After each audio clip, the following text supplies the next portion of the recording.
میں عمران خان سے یا قاسم کے ابا سے ملنے گیا تھا. اوکے, یہاں تو بول سکتے ہیں نا. ہاں نہیں کوئی ایشو. جب میں عمران خان سے ملنے گیا تھا تو ہم لوگ رابرٹ فراسٹ کی بات کر رہے تھے. Can you imagine, Pakistani politician Robert frost کی بات کر رہے ہیں. مطلب جب میں کلاس 6 میں تھا تو میں نے ایک پوئم پڑھی تھی, A Walk in the Wood, A Walk in the Woods by Robert frost.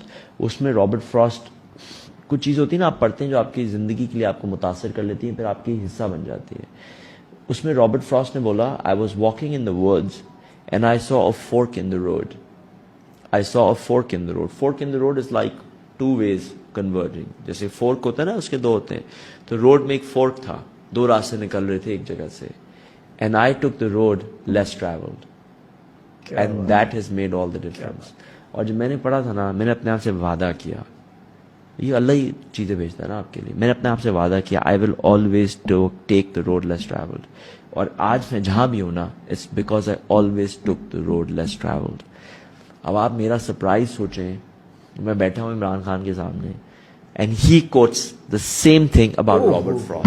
میں بولا یار, میں بولا this is one of my driving principles in life and this was one of his driving principles in life. سمجھ رہے ہیں آپ mind set سمجھے. ایک بندہ بچپن میں اس کی پوری زندگی سٹوری لائن اس کی وہ ہے, اور سامنے ایک بندہ جو بیٹھا ہوا ہے جسے ہم پاکستانی پولیٹیشین کہتے ہیں, اور اس نے دکھا بھی دیا نا اپنی زندگی میں, اس نے آپ کو کر کے بھی دکھا دیا نا. پھر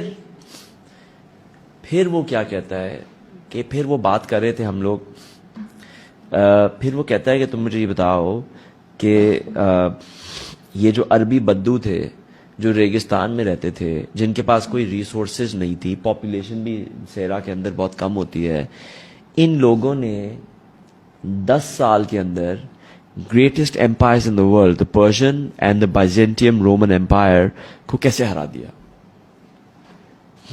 مطلب ایسی بات ہے کہ افغانی جو ہیں امریکہ کو اور چائنا کو ہرا دیں. It just doesn't make sense, right. یہ خان نے کہا, مطلب یہ تو میں ایگزامپل دے رہا ہوں چائنا اور امریکہ کی, بٹ وہ کہہ رہا ہے کہ بائزینٹیم امپائر اور جو پرشین امپائر تھی اس کو مسلمانوں نے 10 سال میں of the profits I think passing away with in 10 years they had defeated the Persian and the Byzantine empires, the superpowers of the world. یہ کیسے ہوا؟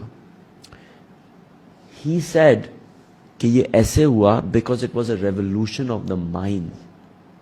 اور اس کی اس بات کے بعد مجھے سمجھ آیا کہ جو آزادی کی بات کر رہا ہے یہ کوئی فزیکل آزادی کی بات نہیں کر رہا ہے, یہ اپنے ذہنوں کو آزاد کرنے کی بات کر رہا ہے. تم سمجھ رہے ہو, یہ ذہنی آزادی کی بات کر رہا ہے.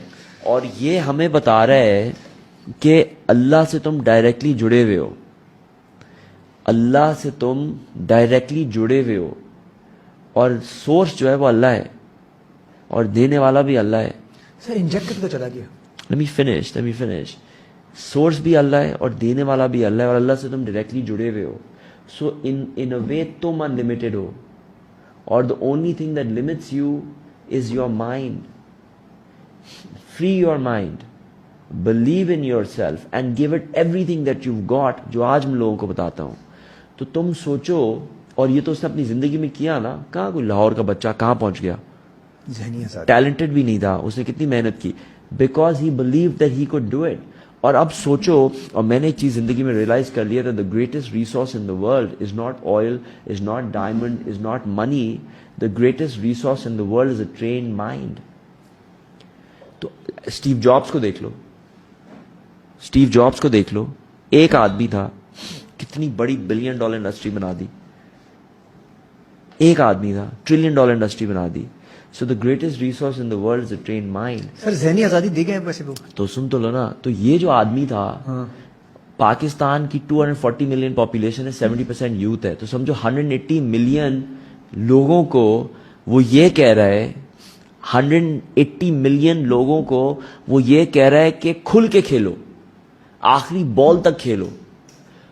مطلب میں دیکھتا تھا کہ میرے جو ٹیکنیشینز ہیں, ینگ لڑکے, وہ ایسے کہہ رہے ہیں کہ ہم سب کر لیں گے. امیجن اگر ہم 180 ملین لوگ یہ سوچ لے کے آگے بڑھتے تو ہم کہاں پہنچتے. Do you understand? یہ وہ تھا جو قوموں کو بناتا ہے.